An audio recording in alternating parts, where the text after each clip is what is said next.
Welcome to the historic Nimitz Ballroom. I'm Jaclyn Mertz, the Museum Programs Coordinator here at the National Museum of the Pacific War. I'm joined by my colleagues Kyna, Stys, and Shuman to talk to you about an event that happened 81 years ago today. December 7th, 1941, a date of nearly unparalleled significance in American history.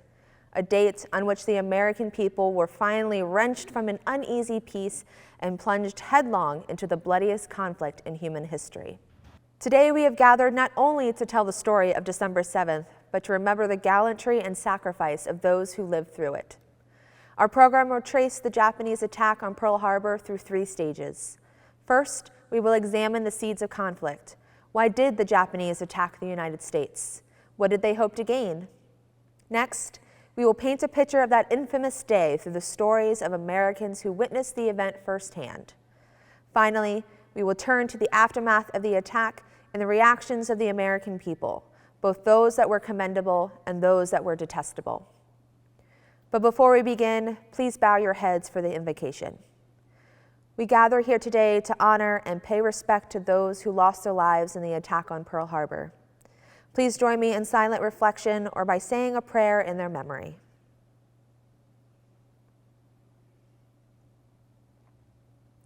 May we never forget their bravery, their selflessness, and their sacrifice. We acknowledge our active duty members, veterans, and their families, and give thanks for their service to our nation.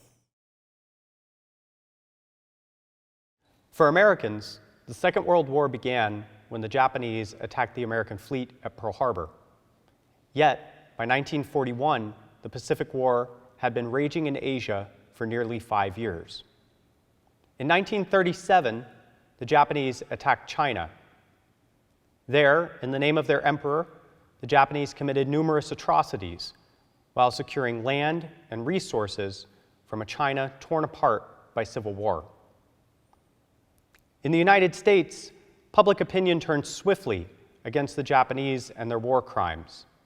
Yet, negotiations between the two nations were slow and unproductive.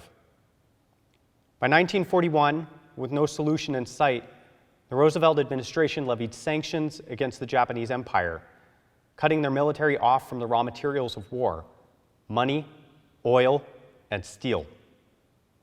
Deprived of the lifeblood of their military, the Japanese High Command envisioned a southern strike to the resource-rich islands of Borneo, Sumatra, and Java. There, the Japanese hoped that they would find all they needed to pursue their war in China. Standing between the Japanese and this southern resource area were the European colonial powers of Britain, France, and the Netherlands. While these nations might have been distracted by their war in Europe with Nazi Germany, it was American bases in the Philippines that represented a more distressing issue. Convinced that the Americans would declare war if Japan struck out for these resources, the Japanese government envisioned a preemptive strike against the American fleet at Pearl Harbor. To this end, the Japanese assembled the Kido Butai, or mobile force, 6 aircraft carriers and over 400 aircraft supported by capital ships, the largest carrier force yet assembled in the Pacific. Commanded by Vice Admiral Choichi Nagumo, the Kido Butai departed from northern Japanese waters on November 26, 1941, even as the Japanese delegation in Washington pressed for further talks. Sunday, December 7th, 1941, dawned in Oahu as many peaceful Sundays had before it. Sailors and Marines took leave from their posts to attend religious services. A relaxed atmosphere permeated the home anchorage of the U.S. Pacific Fleet. The first sign of the Japanese attack came at 0637, when the crew of the USS Ward spotted a periscope in the waters off Pearl Harbor and fired on what would later be determined to be a Japanese midget submarine, one of 5 such craft sent ahead of the main aerial arm of the attack. The Ward reported their contact with an enemy submarine, but the report was considered to be a false alarm. As the first waves of Japanese planes approached Pearl Harbor, they were picked up by American radar stations at 0720, though they were mistaken for an incoming flight of B-17 bombers that were scheduled to arrive that morning. A half hour later, the first Japanese aircraft droned over the Pacific Fleet. This first wave, made up of bombers, dive bombers, torpedo bombers, and Zero fighters, roared into the tranquil base, attacking their preordained targets. The morning of December 7th, I was on the second floor veranda reading the Sunday paper. And real close to 8 o'clock, I wasn't quite colors yet. We hadn't to raise the flag. It was about 7:55. Then a large group of planes came over, and the fellow next to me said, "Why are they flying maneuvers on Sunday?" I yelled, "Those are Japanese planes. You can see the rising sun insignias under the wings." And it started. And dive bombers coming in low with... Oh, my brother and I had gotten up and eaten breakfast and bought a paper, and we were sitting on our bunks reading the paper. And then things started, we started hearing thunder. And I got up and I said, "Aiden, it's going to rain." I said, "The first time since we've been over here." I got up and looked out the window. I said, "Man, look at that cloud." Well, it wasn't exactly a cloud. Well, one of the bombs hit pretty close, and the shrapnel went through the building. I said, "Man, come on, let's get out of here." And he had injured his foot, and he stuck his shoe on, and he groaned and took it off. And he says, "I can't." And another one hit real close. In mere moments, the base was engulfed in fire and smoke. Chaos and confusion reigned as the sounds of bombs, screaming engines, and strafing fire replaced the peaceful morning with a hellacious scene of groaning steel, screaming men, and acrid smoke. Injuries. You're still on the officer's boat then? Yeah, we're on the officer's boat, and we're picking up sailors out of the water, and covered with oil, some of them missing parts of their body, and we pile them into this pristine officers club boat, and boy, soon it was just covered with oil because we were taking these sailors, put them in there, and on the Oklahoma in particular, when it capsized, turned over, there were a lot of men trapped what would normally be a top side and had their portholes closed. And these men were opening these portholes and squeezing their bodies out through an 18-inch opening.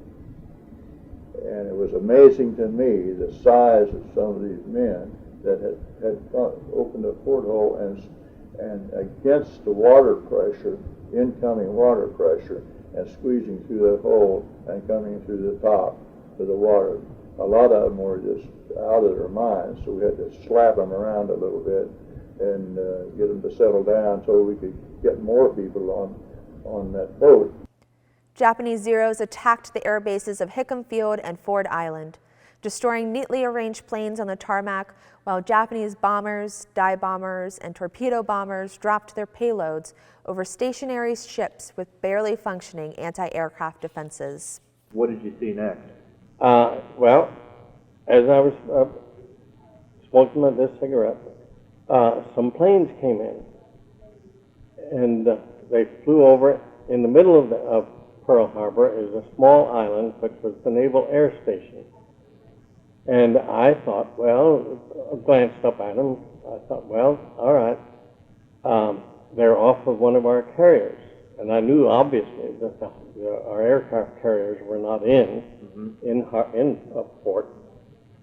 But when I saw these planes, I thought, there must be a carrier that's going to be coming in this afternoon. And these planes came in, and we're buzzing, and when one of them dive bombed towards the Naval Air Station, what was called Ford Island, the island in the middle. And I still didn't think anything about it. I thought, well, it's one of these crazy flyboys that you always hear about, and he's going to pull a stunt so that everybody will know he's back in town. And he dropped something, and I still didn't. I mean, nothing. It was so out of the ordinary. I still couldn't figure out, and I thought, well, they've got a water bomb, and they've got a marker over there at the air station. They're supposed to hit the marker with this water bomb. Mm-hmm. And instead, the bomb hit the hangar, and the whole hangar exploded. And it was something, at that time, then, your mind just couldn't grasp. It was, that wasn't supposed to happen. That doesn't happen in life, you know. Mm-hmm. And I thought that my first thought, somebody has made a terrible mistake, put a real bomb in there instead of a water bomb. And then another plane immediately behind him, he dived, and he let loose a bomb, and that hit the hangar again. The main targets of the Japanese planes were to be the carriers and the battleships at Battleship Row. Luckily, all 3 American carriers were away from Pearl Harbor when the attack began. The battleships, on the other hand, took a tremendous pounding from the skies. At roughly 0810, several bombs ripped through the armored decks of the USS Arizona. One of these bombs ignited the powder magazine of Turret 2, causing a savage explosion that mauled the massive battleship beyond repair and killed over 1,000 of her crew. I observed the Arizona subsequently getting a bomb hit or something that caused it to explode. And of course the fire and the smoke was just terrible. And the Oklahoma, which was tied up in front of the Arizona, she was torpedoed several times, and she turned upside down.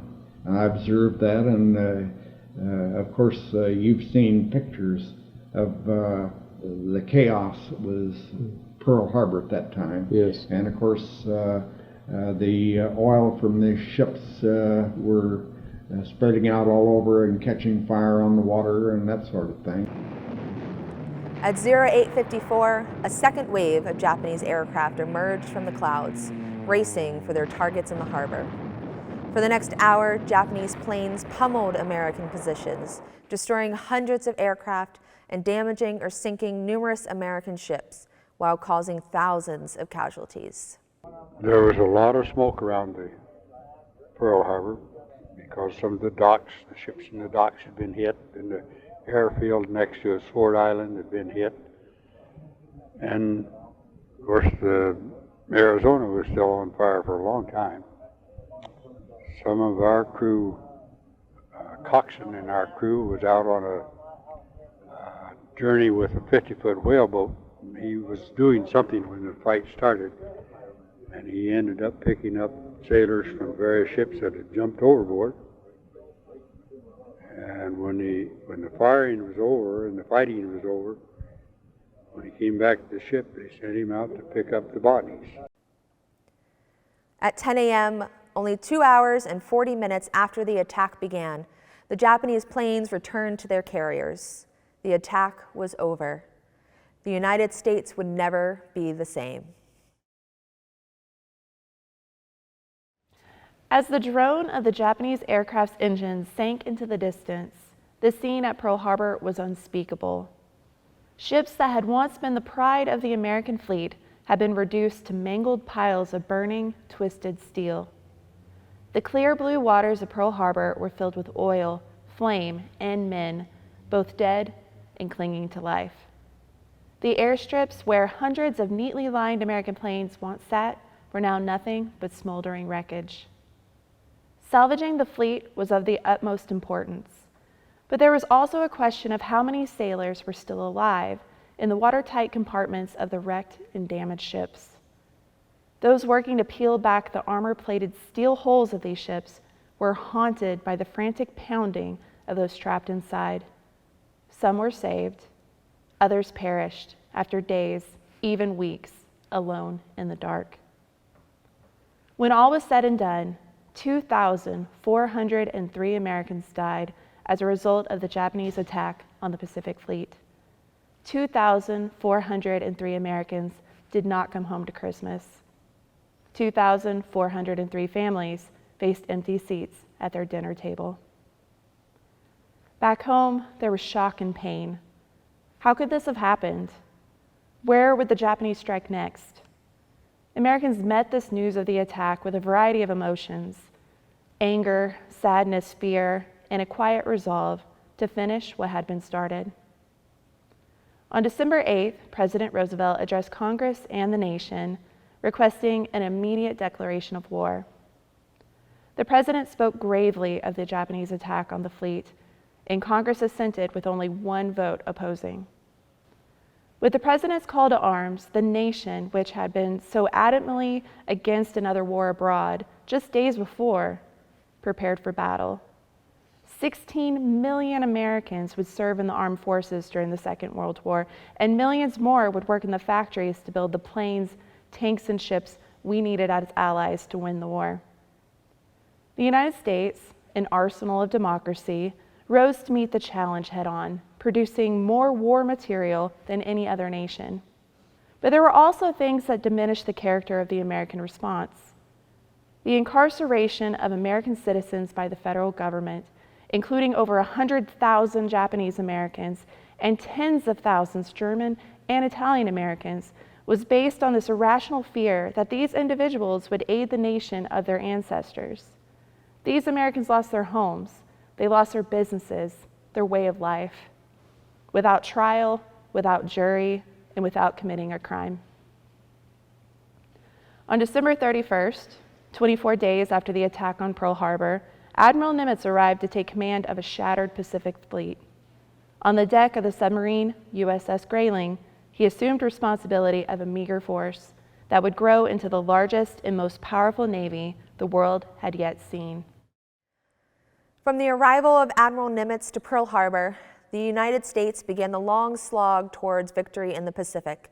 It would take nearly 4 years for American forces to enter Tokyo Bay. In those 4 years, the nation had changed forever. No longer was the United States an isolated nation that put themselves before all else. Now, Americans had a vested interest in preserving a new, fragile peace enforced with the mutually assured destruction of atomic weapons. When President Roosevelt addressed Congress on December 8, 1941, he said, "Always will our whole nation remember the character of the onslaught against us." It is for that reason that we continue to mark Pearl Harbor Day, so that we do not forget the character of that onslaught, the character of those who would do us harm. We remember those who perished, so that our nation will not experience another Pearl Harbor. Thank you.